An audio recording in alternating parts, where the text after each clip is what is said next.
Okay, it's going to be a Ring of Honor Classic review of Double Feature 2. So we got two shows in the one for this Ring of Honor DVD. We got The Hunt Begins from Montreal, Quebec. The show took place on April 17th, 2009. And then we got Tag Title Classic. This show took place in Markham, Ontario, Canada on April 18th, 2009. So yeah, Double Feature 2, there was really only one thing I remembered from this double shot this weekend. So if you haven't seen it yet, definitely check out the American Wolves versus Tyler Black and Bryan Danielson. It's an amazing match. It's definitely one of the best matches of 2009. But we'll get into that at the end of the video here. But you know what? Honestly, I wasn't a big fan of doing the double feature for this. I get why they did it. I think with The Hunt Begins, it was probably an extremely difficult sell as a DVD. There was really nothing on the show that screamed must see. But it's just my opinion. Like, when you have a classic match, I just think you need to sell that show by itself. But nonetheless, this is Double Feature 2 from Canada. So if any of you Canadian fans were at this double shot, let me know how it came off. I got some questions about Sylvan Grenier, though. So we'll get to that main event here in a little bit. But let's kick it off from Montreal. We got Tyler Black taking on Jimmy Jacobs. This was kind of a weird match. It didn't feel like it was the opening match. It definitely felt like the crowd had sat through a lot. So I would imagine a lot of stuff was cut from this show or cut from the DVD. Tyler and Jimmy, they had a falling out with the Age of the Fall. They had turned on each other at Rising Above. Or I guess the official split came from Final Battle 2008 when Jimmy Jacobs and Austin Aries double-crossed Tyler Black. So, I really feel like, part of the reason why I think Tyler Black's babyface turn, some would argue it wasn't as good as it could have been, or it was poorly executed. I just feel like Adam Pearce is in a tough spot because they changed bookers in November 2008. That's the same month you're doing the split. Gabe Sapolsky's the one that, Gabe and Jimmy Jacobs, I'm sure they had a lot to do with the whole Age of the Fall storyline. So I think Pearce was definitely in a tough spot. I think that's a tough angle to book, especially your first month into the company. So I just think the transition to Tyler Black being a babyface, it could have been a little bit better executed. He definitely lost a lot of momentum when he did turn babyface because the fans really wanted to see him win the belt as a heel. But yeah, with Tyler and Jimmy here, I thought this was good. You could definitely tell both guys, spent a lot of time together over the years. I thought some of the transitions from the buckle bomb into the end time were really well executed. It was an exciting match. I thought it was good. It was just lacking the type of heat that, this is supposed to be one of the biggest feuds in the company. And it just didn't kind of feel like that. And, Tyler actually gets a super kick victory over Jimmy Jacobs, kind of the HBK Triple H finish with Bischoff as the ref, where he just falls flat on him, but he's able to execute the pinfall without, Tyler's shoulders actually hitting the mat. So I thought it was a good match, but it just didn't feel like they were building to another match. I remember a couple months later they had a steel cage match, which just had a sick, twist to finish with all these, guys in hoodies coming out to the ring. It was really something to see. But this match right here, I wouldn't say it really, made you want to see a blow-off match with Tyler Black and Jimmy Jacobs. But yeah. We move on to the next match. We got Austin Aries, Roderick Strong, Kenny Omega, and Jay Briscoe, four-corner survival. I thought this was really good stuff. If this had been for the Ring of Honor Championship and it had gotten 25 minutes, I think you had all the elements here to deliver a classic. So Aries here was kind of picking his spots. He was kind of being a prick. He got on the mic here, just calling Kenny Omega, everybody's favorite wrestler, the hot shit, Kenny Omega. So kind of doing the same thing he did to Tyler Black a couple months earlier. So Aries was really picking his spots. He really held this back from being a classic, but everyone else here really busted their ass, man. Omega, I liked Omega at this stage. You could argue that Kenny Omega was more of a comedy wrestler at this point, but I thought Omega had a great weekend here. And Roderick Strong and Jay Briscoe, some of their chops and their strikes actually got a standing ovation. So yeah, this is a really cool fatal four-way match. I think the problem with it is it felt a little bit short on time, and it just felt a little bit thrown together. Like fatal four-ways without a title on the line, sometimes it's just tough to make work. But shockingly,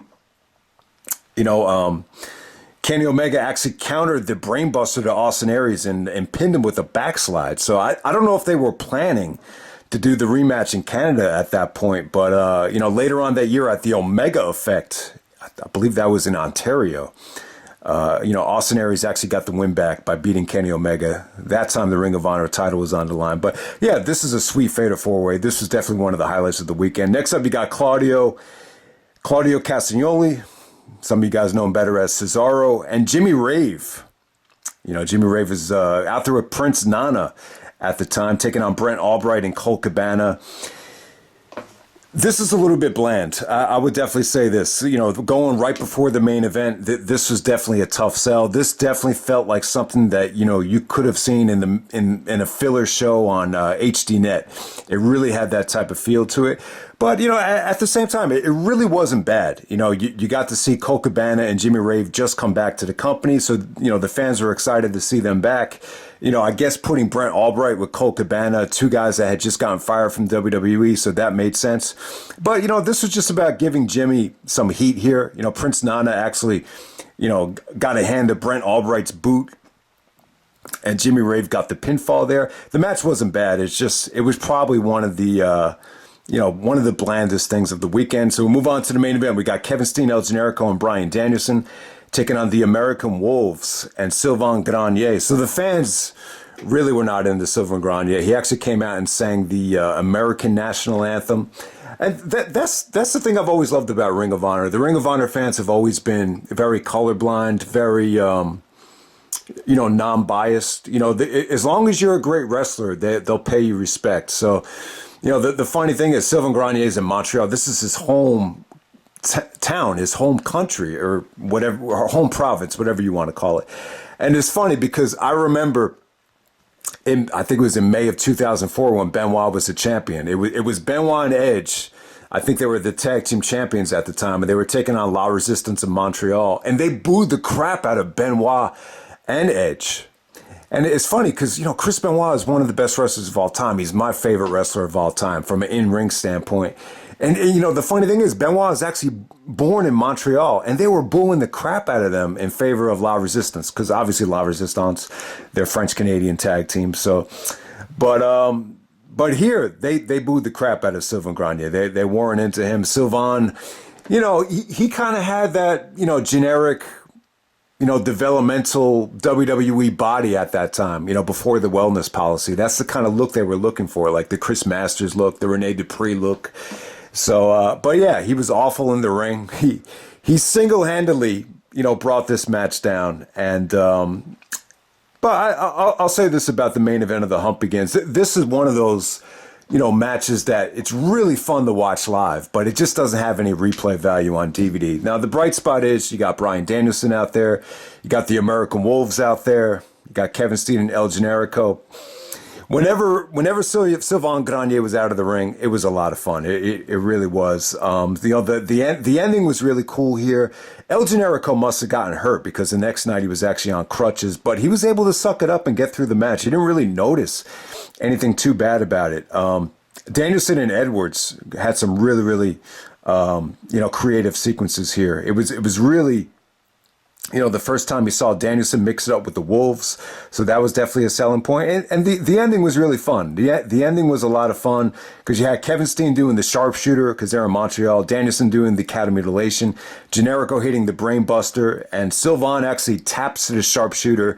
So it's fitting because they're in Montreal. And then, the post-match is really cool as Kevin Steen was showing or telling Bryan Danielson how to say best in the world in French because, they're in Montreal. Most of these guys speak French in the crowd. So, yeah, definitely a lot of fun here. Really, really not a lot of replay value, but, if you were in the crowd at the time, I could see you having a really good time. So that's the end of the Hump Begins. So let's transition the Tag Title Classic. We got Colt Cabana taking on Claudio Castagnoli to open up the show.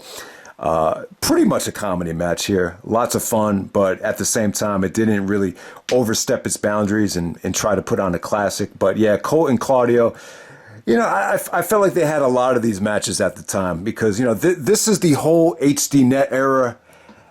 And I think one of the things that hurt the product at the time it was just tough to make, the DVDs and the pay-per-views feel different because you're giving away so many matches on HDNet. And then on top of that, you just have these theme songs that people are just not familiar with. They just sound pretty generic.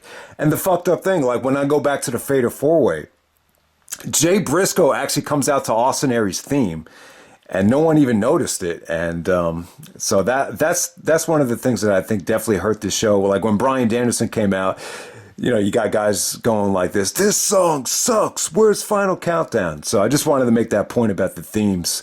The themes were really, I think we're in the middle of a time where people were kind of getting used to the themes. I think by the time you get to end of 2009, I think the fan base pretty much got used to everything, but there is definitely a transition with the music side of it. I think that's one of the things that really watered the product down is you were, without television, you were able to have, these themes that just everybody loved, from Final Countdown to the Oasis theme from Nigel. I mean, the list goes on and on.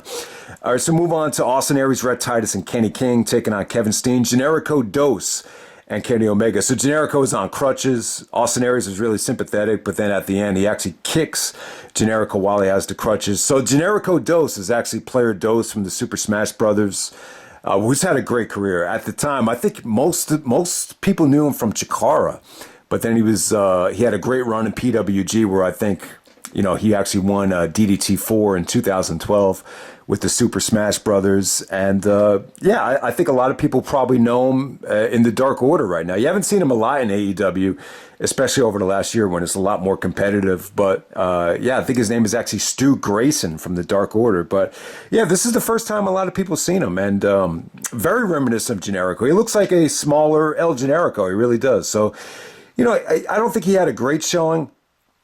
I thought this match was tough. They really didn't get too much time. Kenny King and Rhett Titus were definitely the stars of the show. They actually did get the pinfall here with the spike pile driver, but it was just about showing how Aries was going to take Rhett and Kenny King under their wing, and it was a pretty cool stable. I think it really did a lot for Kenny King. I remember at Final Battle 2009, I actually saw Aries and Kenny King walking back from the diner, and it was cool because just seeing them in person, it definitely felt like they were the same exact guys on television. Like you didn't notice anything different. So, looking back on it, I think Aries, pairing Aries up with Rhett Titus and Kenny King was definitely the right way to go. Okay, next up we got Jimmy Jacobs taking on Delirious. This is actually a street fight, and I wasn't expecting a lot from this, but it ended up being pretty good. I was surprised at how much they emptied the tank here. And in some ways, this is really the blow-off to the whole Jimmy Jacobs Delirious feud.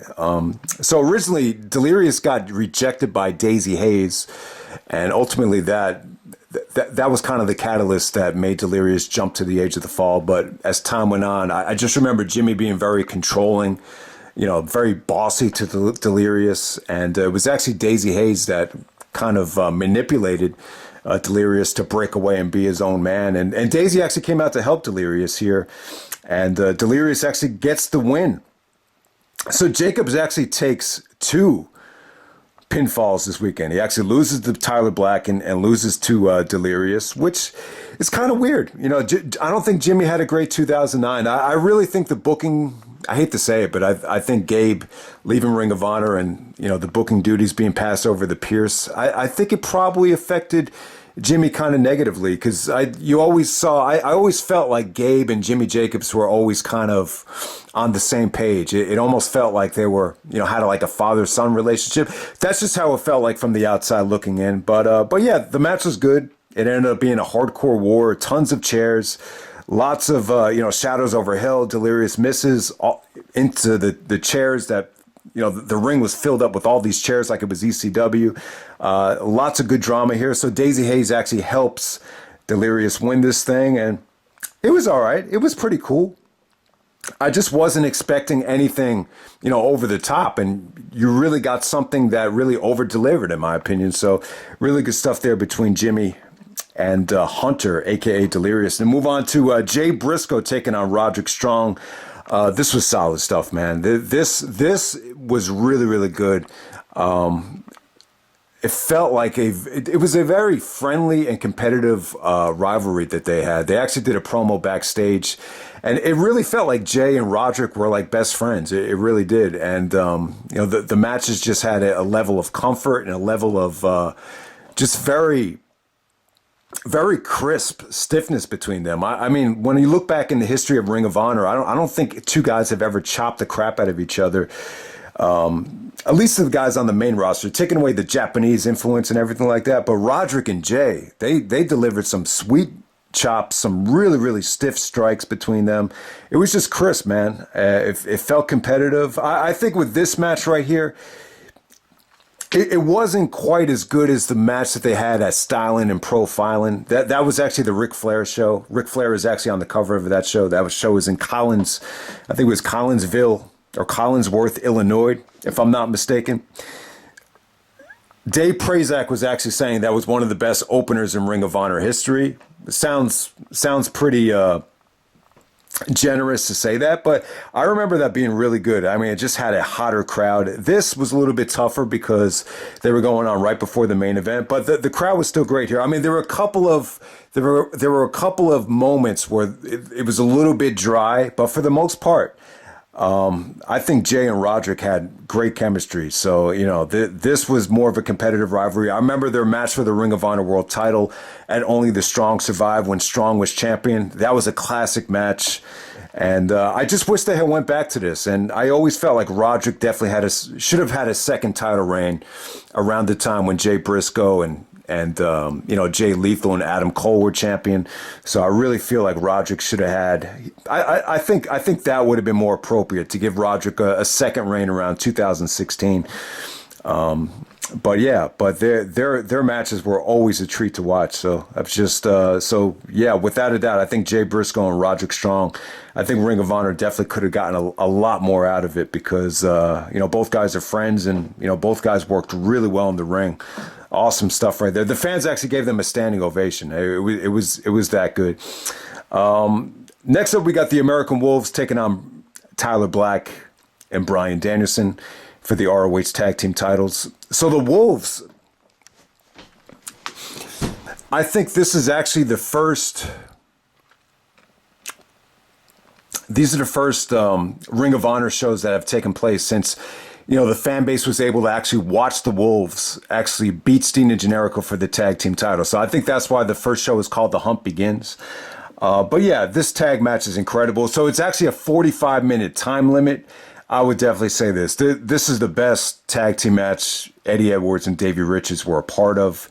I think the match was huge for Eddie Edwards because at the time, you really didn't know much about him. You'd seen Davey break away from Roderick in the No Remorse Corps. And it was just kind of like, why does Davey want to tag with this guy, Eddie? Like, what's the big deal about Eddie?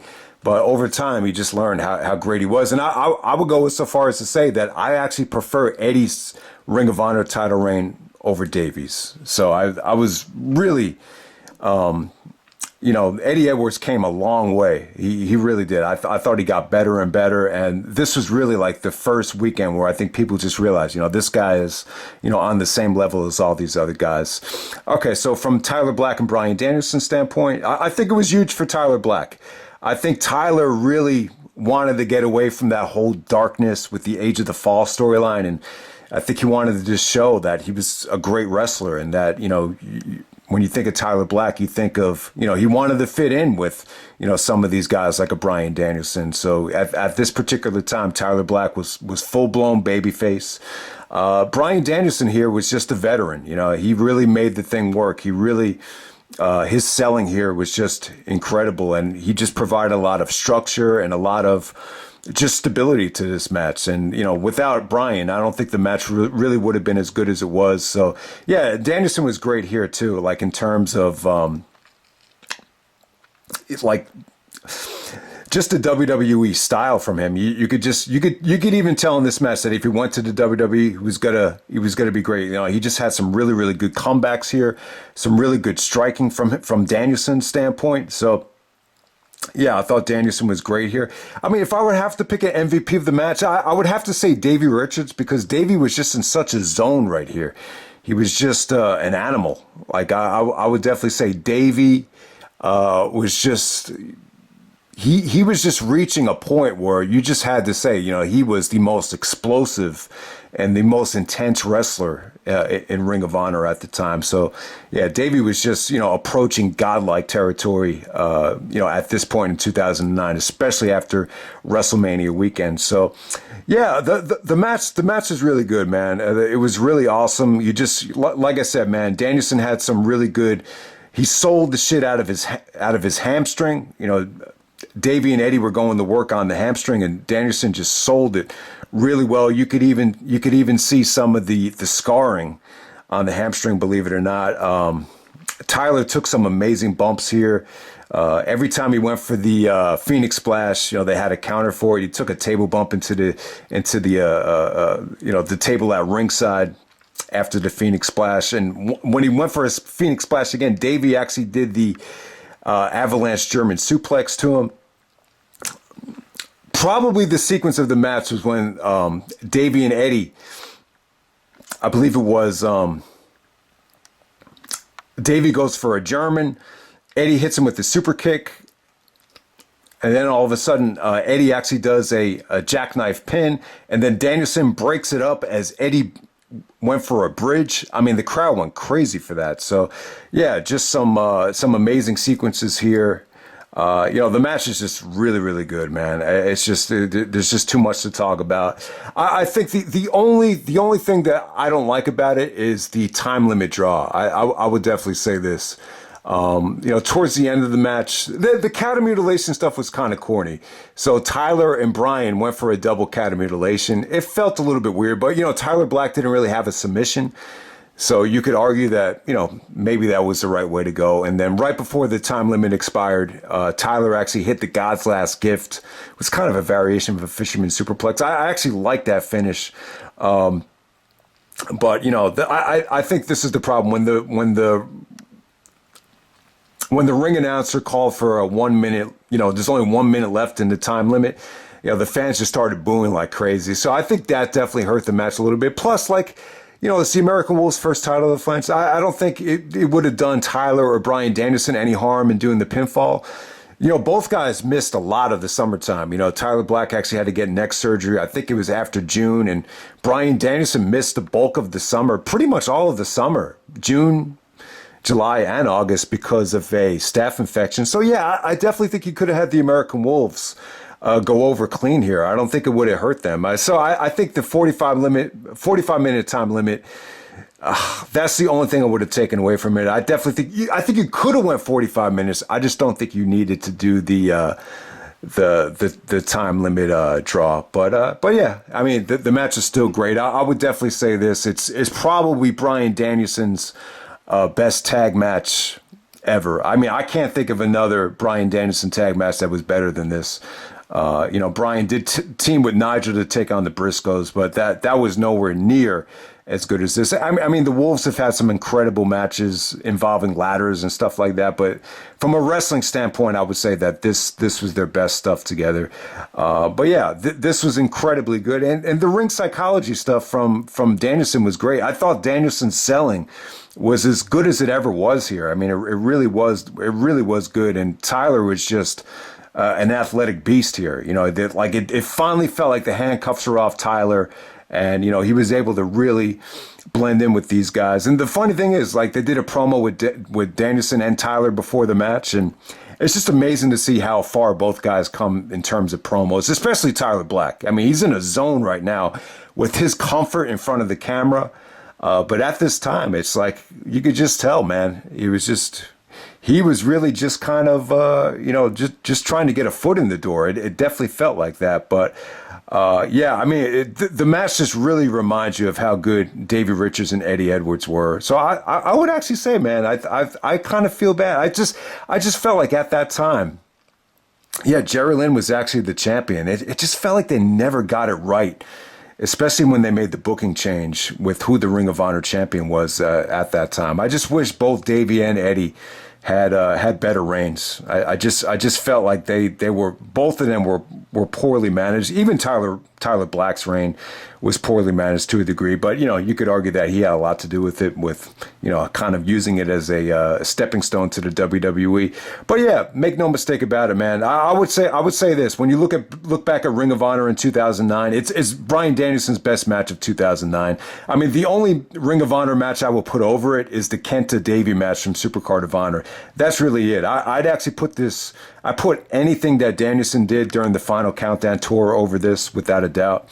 And even anything that Davey did as a single star besides the Kenta match, I would even put this above Aries versus Richards. But yeah, man, that's Double Feature 2, featuring the awesome Tag Title Classic main event.